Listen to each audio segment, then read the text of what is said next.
This is a very, very lazy last-minute show written by Vince. I'm John Rentham with my review of WWE Smackdown, and sorry for how delayed this review is, but there was a bad windstorm, knocked the power out. Thank you to Snohomish County PUD and the fire and rescue crews for working tirelessly to make sure that neighborhoods like mine had their power restored as quickly as possible. Let's thank our local power companies, fire and rescue companies, for working in very tough fields, very long hours. They don't get the respect they deserve. Let's make sure that we do that more often. So thank you guys, like anybody from those particular fields are watching. But if you are, thank you very much for your very hard work, because I certainly can never do it. Now, in regards to the Zelina Vega release, I'm going to quickly say that I'm not sure on all the details, but I know she's one of the wrestlers that had a Twitch stream that she did not want to give up. I think she has an OnlyFans, but I'm not really totally sure on that, and I'm sure other wrestlers do. It's basically a way for wrestlers to get other, revenue streams going because they're not touring. So yes, they're getting money, but the contracts probably aren't, paying them as well. So they're like, well, hey, we have more downtime because we're only in one particular location. Let's do Twitch streams. And there are some wrestlers that don't want to give those up. And I have a feeling that there are going to be many wrestlers exiting because of that. Because Vince McMahon is being a greedy son of a bitch. Because they're independent contractors. Here's the thing I want to say really quickly. In regards to why Vince is being stupid about this. Think about it. If there are wrestlers doing a Twitch stream and a non-wrestling fan happens to come across this Twitch stream, let's say they see that and they're like, oh, they're on a wrestling program. Let me see what they do in the ring. If they're this fun playing video games, maybe they'll be, maybe I'll enjoy what they're doing. Oh, I'm hooked on these characters. You could draw people in like that. Or you could be like Vince and want to clamp down the whole goddamn thing. Clamp! You want to clamp down the goddamn thing and be, stupid and be greedy because he's a stupid, out-of-touch old man that doesn't understand this stuff and doesn't want people earning money with his intellectual properties that he comes up with, even though in the case of some like AJ Styles and others, they, had those properties before they came to work for Vince. You got people that could draw other fans in, but no, Vince McMahon's being a goddamn idiot. So I really do hope that this leads to massive change. I don't think it will. And whether I'm a big fan of Zelina or Paige or any others, just throwing some out there that, have been like, going against Vince, like wanting to keep their Twitch streams. It's kind of bullshit. Actually, it's complete bullshit that Vince is being like this. So he really needs to like fucking wake up before he loses a lot of talent. Because it's fucking stupid. What are your thoughts on it? Do you think people, wrestlers, WWE wrestlers should be allowed to have Twitch streams and earn money? Because Dakota Kai, she's, somebody that has done, donation streams. That's a way to get good publicity for your company. I don't fucking understand. I really goddamn don't. But I want to know what you guys have to say. I really hope that Zelina, wherever she goes, Impact, AEW, wherever, I hope that she, can do some good stuff in the ring, because she was somebody they really dropped the ball with. She's great on the mic. She's pretty damn good in the ring.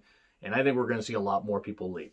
So in regards to this show, it wasn't very good. They were changing the manscape of WWE tonight. And the piped-in crowd noise was absolute shit. Roman and Heyman, talk about numbers and relevancy. Main event, Jey Uso. It's like, I will insert my dominance at Survivor Series. I might have misunderstood that. And then here's Drew. I was just passing through town.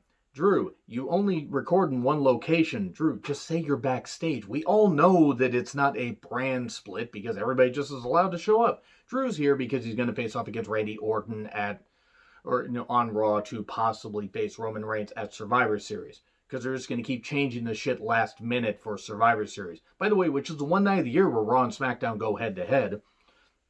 And he says, the last time that I was, the last time we met, I was eliminating you from the Royal Rumble. And after Mania, you just disappeared. I stepped up in your absence. And he didn't knock Roman for, obviously the reasons he left. And by the way, if you're going to knock Roman for why he left and took some time off because it's fucking bullshit, that you would knock him for that, because he has a right to protect his family and protect his health. But what Drew said, it made sense here. And he says, well, since Roman said, since I came back, well, no one knows who you are. Nobody watches Raw. They're all watching SmackDown and watching me. To be fair, Raw's ratings are kind of shit. That's not Drew's fault, but, Raw's ratings are shit. SmackDown's ratings ain't great either. And it's like, oh, well, who is Drew McIntyre? Well, I'll show you who Drew McIntyre is. Jey Uso comes up and, comes down and basically says, oh, I need to get you, da, da, and then Drew shoves him down. Roman yells at Jay, nobody told you to come out. But then Jay's like, I'm going to fix this. And Roman's like, but nobody told you to come out, but you know what? Just go off and do your own thing. I'm done being the angry tribal chief, the big dog, woof, woof. So, Sami Zayn gets a jobber entrance. Just, his music's already playing, he's in the ring. And he's like, 1 hour's notice, which I've actually heard that this show was written within the last hour before it went on the air, which is ridiculous. Clear sabotage. The paranoia. It's kind of funny. He thinks it's a conspiracy. Wonder who that sounds like. Except Sami Zayn's actually a good person, unlike the idiot in the White House that's only going to be in the White House for 2 more months. We get Zayn versus Apollo for the Intercontinental Championship. Okay, this doesn't last very long before the apron skirt suddenly falls off pretty conveniently, almost like Sami Zayn was the one that did that. And then he hooks, Apollo's leg in the metal, and the ropes and stuff like that, and wins by countout. The match was pointless. One match actually 2 matches lasted a bit, and I didn't really care about any of them. But this was like, oh hey, the entrances took longer than the goddamn match. Ray then brought his own kids and his mother. Nice. I know it's his wife, but she looks way older than Ray. And calls, Rollins the devil. He's going to, send him to that soul-crushing hell. And it's going to be the final farewell for The Undertaker at Survivor Series. What do you want to bet that Baron Corbin's going to come out and confront Undertaker? Just a guess. Anybody want to guess that? Anyone want to take bets? I don't want to bet, but anybody want to kind of guess that's going to happen? Sasha addresses the haters, and then Bayley shows up, and then Carmella, and I'm sorry, but what the fuck is Carmella doing? Seriously, what is Carmella doing? She looks even more awkward, in the ring now. I just don't fucking get it. This was bad. This was fucking bad. This is how you use the women, and they didn't use the women much better later. Otis is eating off of 3 plates. Ziggler and Rude mock him, and then he flips a table. Tribute to the troops December 6th. Boy, after that Ashley Mazzaro story, I'm not knocking all the troops, but the fact that WWE made her cover that up is fucking bullshit. That is fucking bullshit.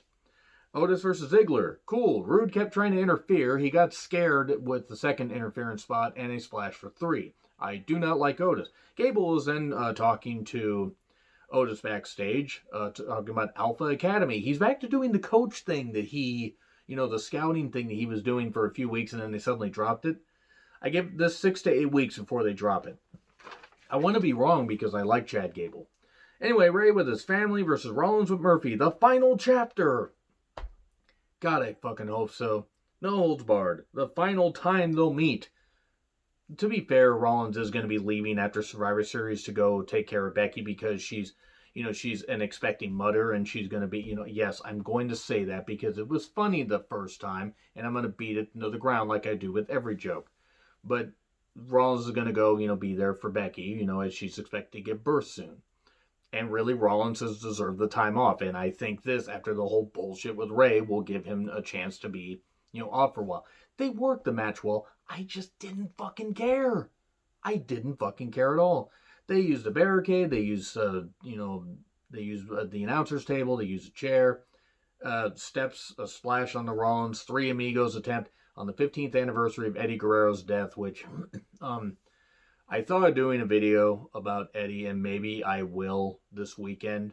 I didn't get a chance, obviously, because of the power being out, but maybe I'll do one as a tribute to Eddie because Eddie Guerrero, no wrestler's death hit me harder than his, but we get a table bomb. Do you want me to do Eddie Guerrero tribute video? Let me know in the comments. And Rollins tries to stab him with the chair legs. Ow, my eye, I'm not supposed to get chair legs in it. Murphy then attacks Rollins. Murphy, curse your sudden but inevitable betrayal after you betrayed me before. You betrayed me, Fredo. And I didn't care. Frog splash for 3. Cool. And then more stupid drama. Murphy and Ray. Ray's like, you were looking for my approval? Well, here it is. And he slaps him across the face. No, he shook his hand. And Adam Pearce is with Natalya. You should just put me on the team. Natalya said that, not Adam. It would have been weird to have Adam Pearce be part of, the women's team for SmackDown. And then, boom, Chelsea Green suddenly there. And this would be one of the only times I think she'll be on for a while. Rollins wants Pearce to get Murphy to face, he wants face Murphy basically next week, and that's going to happen. He calls him a disgraceful bastard. Alright, I made him, I can break him.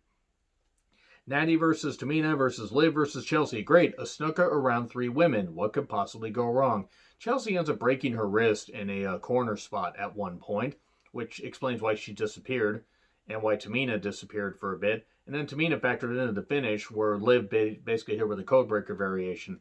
Chelsea was supposed to win. I really hope that Chelsea actually didn't break her wrist and that she actually, maybe it's just a sprain, she'll be okay after a bit. Because that's fucking terrible. But she broke her wrist in NXT, I think, like one of her first matches. And really terrible. I mean, I'm not the biggest Chelsea Green fan, but it's just really bad timing. And then the Street Profits and Big E.